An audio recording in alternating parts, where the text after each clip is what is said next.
Have some 3-minute presentations. Some people were here last time and remember a sort of a buzzer that goes off at the end and it's all really rude and hilarious. We have that again today. So, yeah, when the time is up, the time is up.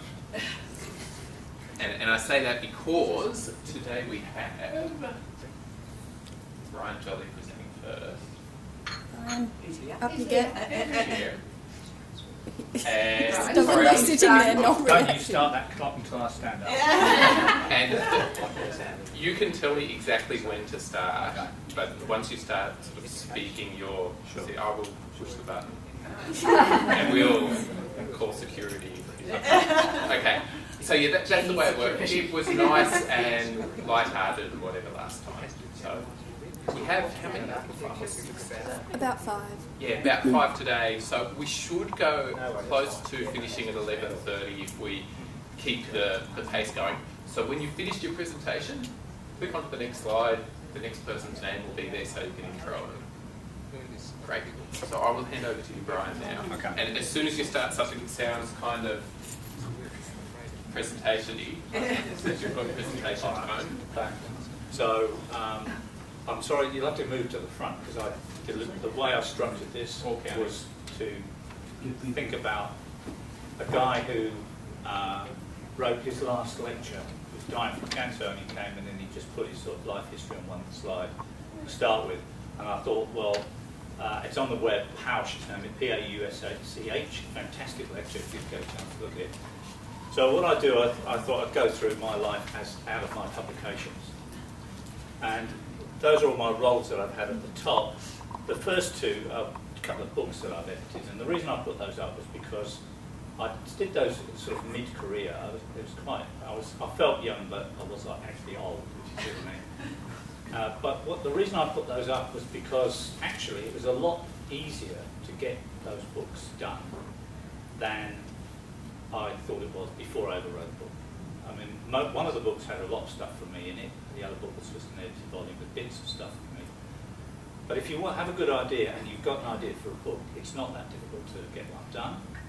And you just need a bunch of mates who all think about the same sort of area, discuss the ideas, get some things down, pull in some people with big track records and go to a publisher and hey presto, you've probably got a book. And of the second one, that one, I got a check in the post a couple of months ago for £300 for photocopying royalties from that book. And that's over about last 18 months. So, you know, these things sort of have a way of rewarding you from time to time, even both intellectually and financially. The third paper was interesting because that was the first paper published in a new journal for studies in education evaluation, which was the very first edition of that. And it wasn't a very good paper, to be honest, but they were desperate for stuff. And now it's got an impact factor of goodness knows what, and you know, to have a paper in that journal is actually quite prestigious. And the guy who published it with Peter Gould has given up that sort of work and now runs a gallery in Venice, California, which is one of the most famous galleries in the whole of the United States. So if you're ever there, go and visit it. The fourth paper, Review of Issues in Live Patient Simulation, was turned down by a editor of Medical Education, the journal I now am deputy editor of.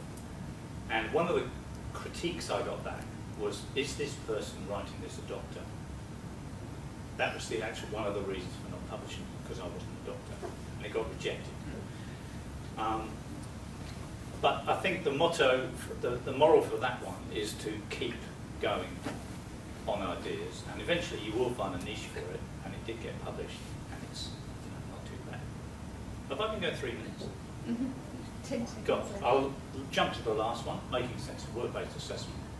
I think it's going to be a great paper. It's in press.